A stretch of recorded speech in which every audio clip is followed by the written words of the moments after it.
शोभे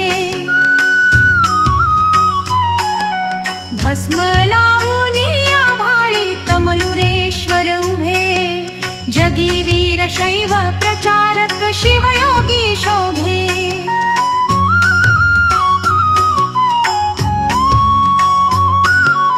वीरशैव धर्माची पताका घेऊन शिरी धार्मिक संस्कार केले मठ मंदिरी सामाजिक परिवर्तनाचा ध्यास मनी जागे भस्म लावून आभाळी तमलुरेश्वर उभे जगी वीरशैव प्रचारक शिवयोगी शोभे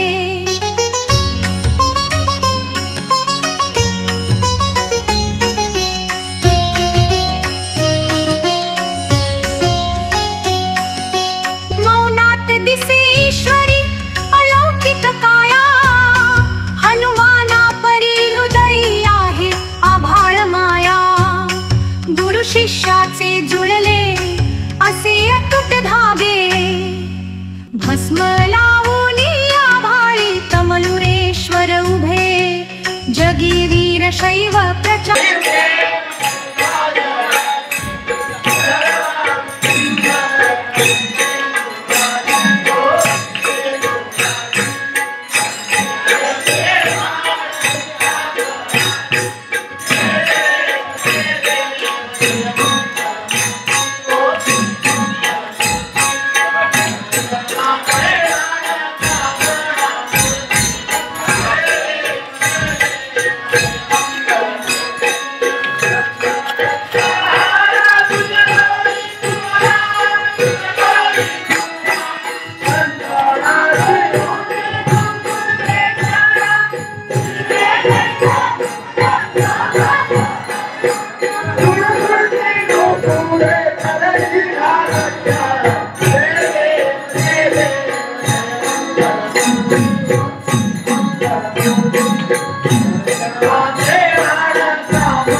पार्वती शिवार महादेव गणपति बाप्पा गणपति बाप्पा विजय श्री मंगलमूर्ति गणपति बाप्पा मंगलमूर्ति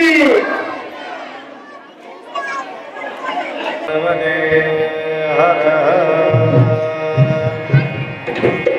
महादेव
मज्जगद्गुरो बलिराजार्य सद्गुरो बसवलिंग शिवाचार्य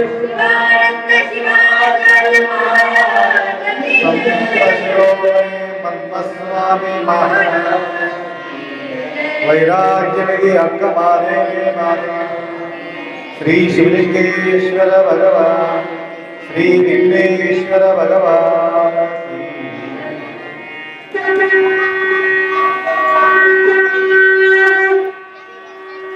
त्रैलोक्य संपदाल्लेख समल्लेखनवित्ते सच्चिदानन्दरूपाय शिवाय ब्रह्मणे नमः यमावुत्तरवलोकानां प्रकृतिं शास्त्रपादकां तां धर्मचारिं शम्भो प्रणमामि वरम्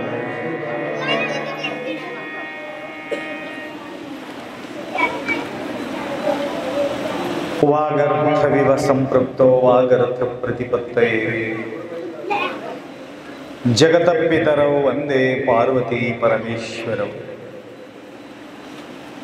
त्रिकालवंदनीय प्रातस्मरणीय पूज्य गुरुवर्यांचं स्मरण करून गणेश आराधना निमित्त उपस्थित सर्व भक्तांच्या साक्षी स्वरूप शिवाच्या स्मरण करून प्रत्येक वेळेला आपण या ठिकाणी प्रारंभ करण्यापूर्वी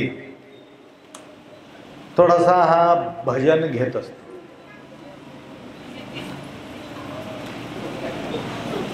कारण नाम आणि रूप इथं रूप बी आहे आणि नाम बी आहे. तुमच्या समोर काय आहे? रूप आहे. डोळ्याला दिसणारा जो दृश्य आहे ते आपल्या रूप आहे.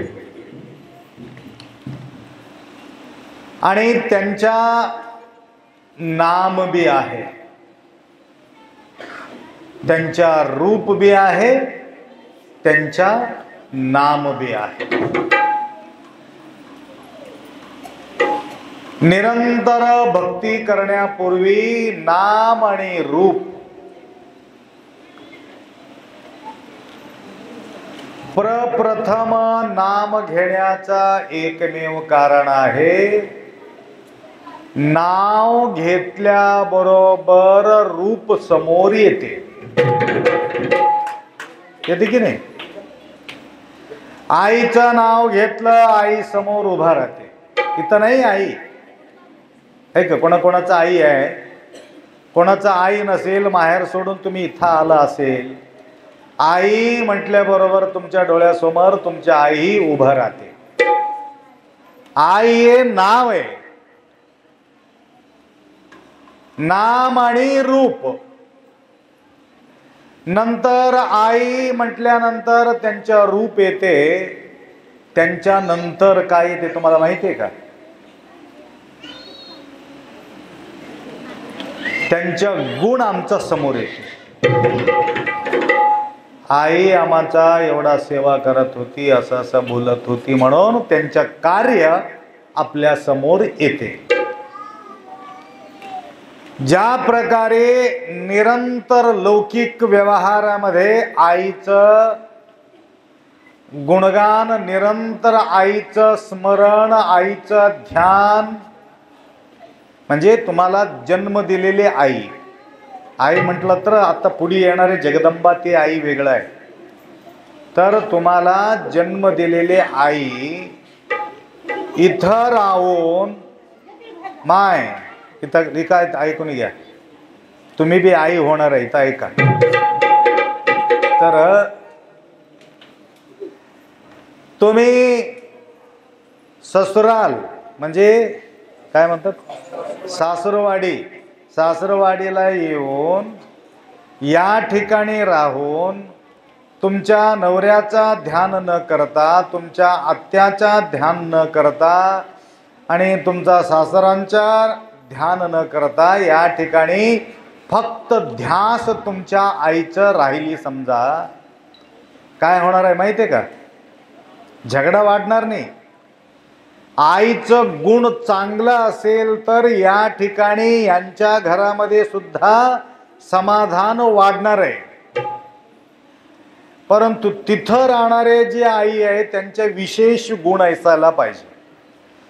तर आईचं ध्यान तुम्ही केल्यामुळं, आईचं गुणगान तुम्ही स्मरण करत असल्या कारणानं काय होणार आहे सांगू की?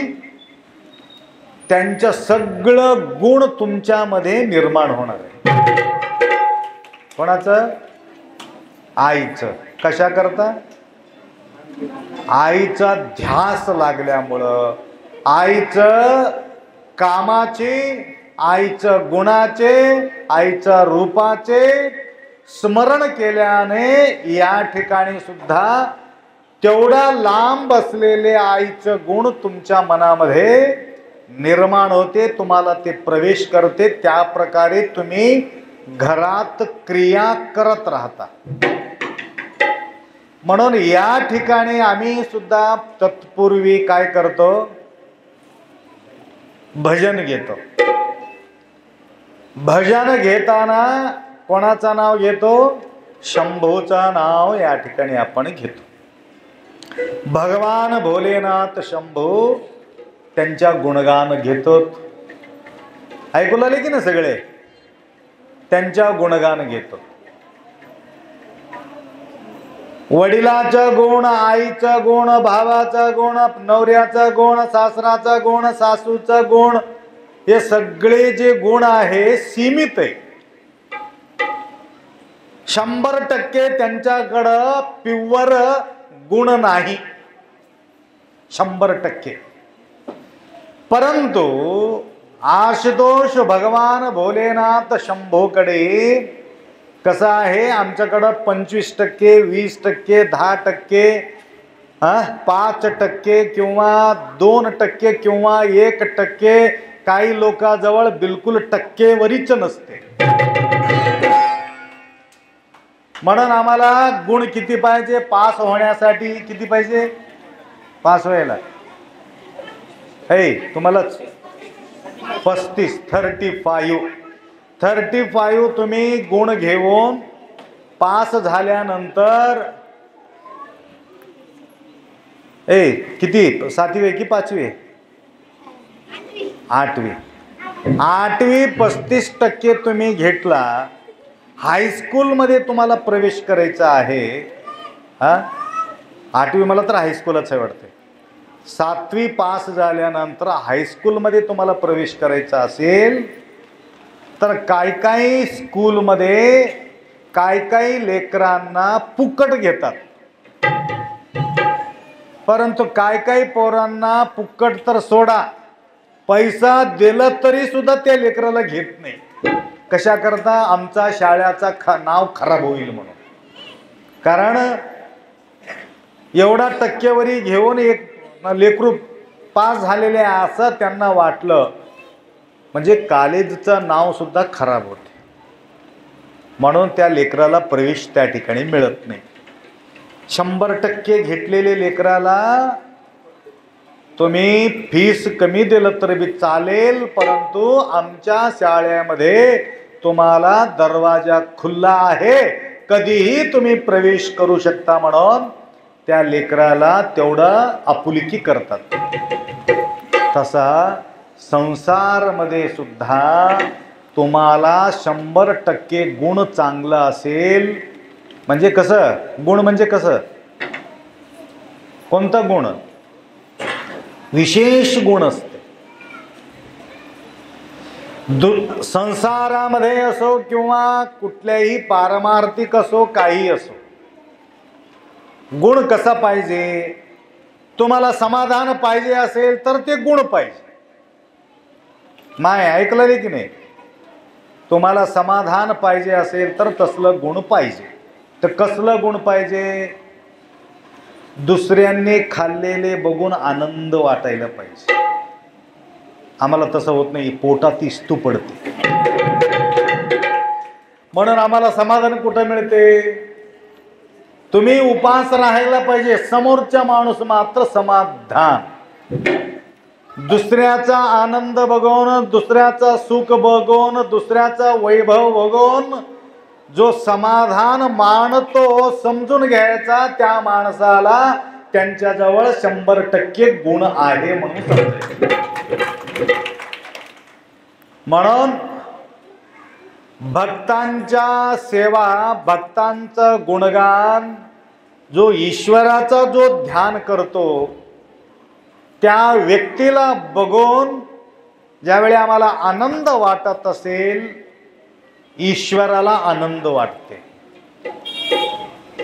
आता बघा या ठिकाणी हे जे कलाकार लोक आहेत, परवा आम्ही गेलो, आमच्या नावाने 3 गाणं निवडून काढले तिने. बालिका एक माताजी काल व्हॉट्सअपमध्ये त्यांनी सोडले एक झलक. इतकं सुंदर, विदेशमध्ये ऐकण्यासाठी सुद्धा इंग्लिशमध्ये सुद्धा एक गाणं तयार केलेलं आहे. डिजिटल सिस्टम म्हणजे म्युझिक, डिजिटल म्युझिक, इंग्लिश म्युझिकमध्ये. यावेळी हे जे कलाकार मंडळी ज्यावेळी गुणगान करतात, प्रभूच्या प्रार्थना करतात, आणि अशा प्रकारे प्रार्थना करणाऱ्या भक्तांचा सेवा काही लोक करतात. त्यांच्या प्रसादाचा व्यवस्था, त्यांच्या पैशाचा व्यवस्था, त्यांच्या राहण्याचा व्यवस्था, सगळं व्यवस्था करतात. देवाचा व्यवस्था तर आम्ही करू शकत नाही, परंतु देवाचं गुणगान करणाऱ्यांचा व्यवस्था तर आपण करतो. त्यावेळी देव समाधान होतो. म्हणून अशा प्रकारच्या विशेष गुण आपल्याजवळ सासूबाईचा आनंद बघून आनंद माणणारे सून, सासऱ्यांचा आनंद बघून आनंद माणणारे, नवऱ्याचा आनंद बघून आनंद माणणारे, स्वतः उपास राहून त्यांच्या पोटाचा इंतजाम करणारे, असे प्रकारे जी काही गुण आहे याला म्हणतात विशेष गुण. म्हणून हे गुण निर्माण होण्यासाठी विशेष गुण असलेले व्यक्तींचं गुणगान आपण करावं. आईचं गुणगान करावं नको म्हणत नाही. आईजवळ किती टक्केवारी 25% असेल तर तेवढा तुम्हाला मिळणार आहे. सासूचं गुणगान केलं तर त्यांच्याजवळ 50% असेल तर तेवढा तुम्हाला ते गुण तुमच्याजवळ येणार आहे. नाम आणि रूप, ज्याच्या नाव घेतो त्याचं गुण आपल्याला येते. म्हणून बराच विशेष असेल तर त्यांचे बी आपण स्मरण केलं तर तेही गुण आपल्याजवळ येतात. परंतु या ठिकाणी गुणगान करण्याकरता आम्ही कोणासमोर बसलोत? गणरायासमोर बसलेले आहे. गणरायांचे गुणगान या ठिकाणी आपण करू लागलो. तर या ठिकाणी गणरायाचा गुणगान केल्यामुळं त्यांच्या जवळ असलेले सर्व गुण आपल्या जवळ उत्पन्न होते. म्हणून या ठिकाणी किती दिवस आपण या ठिकाणी साजरी करणार आहोत बघा. या ठिकाणी कितीतरी गणपती लवकर येऊन बसले. कुठं येऊन बसले? मठात येऊन बसले. त्या गणपतीला वाटलं आमचं पोट इथं भरणं गेले म्हणून मठाला येऊन बसले. तुम्ही थोडं गणपतीला तर खाऊ घाला. गणपती सुद्धा पळून येवलेत आमच्या जवळ. काय विशेष म्हणावं, न बोलणारा गणपती सुद्धा धावा मठाकडे या ठिकाणी घेत आहे. कारण या ठिकाणी भरपूर भंडारा आहे. सगळ्यांना खाऊ घालतात आणि गणपतीला सुद्धा या ठिकाणी खाऊ टाकतात. म्हणून छोटे छोटे गणपती बी आले, मोठे गणपती बी आले, इथे बी छोटे बी आले, तिथं मोठे बी आले. आलं का?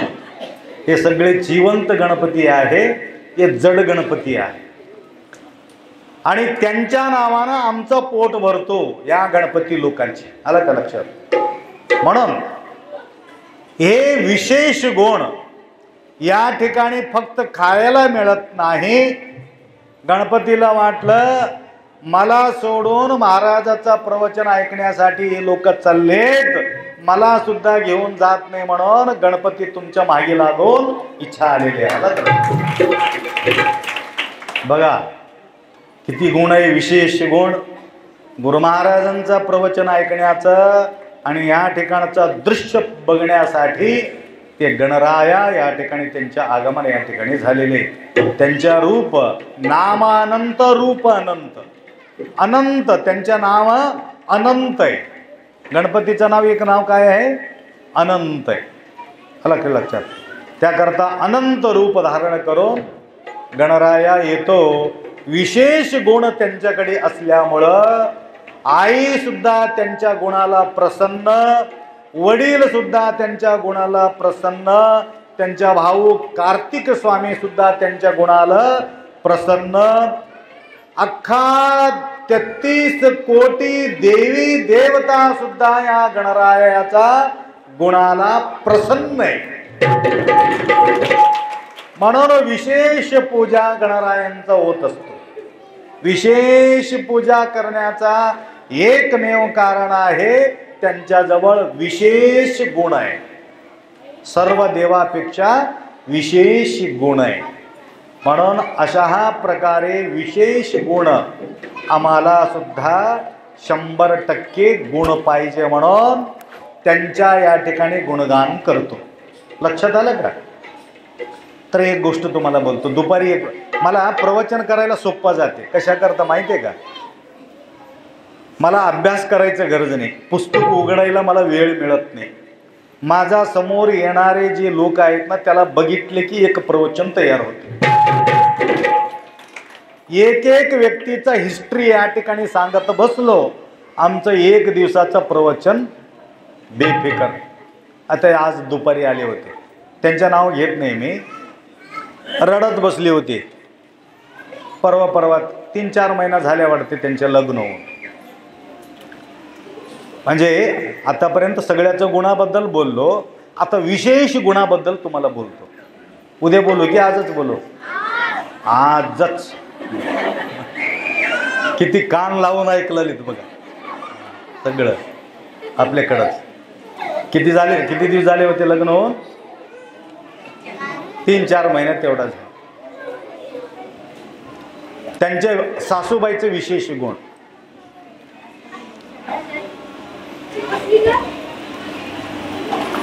माय तू कुठं आहेस म्हणलं मी. आता माहेरला आलो महाराज म्हणलं. मग कसं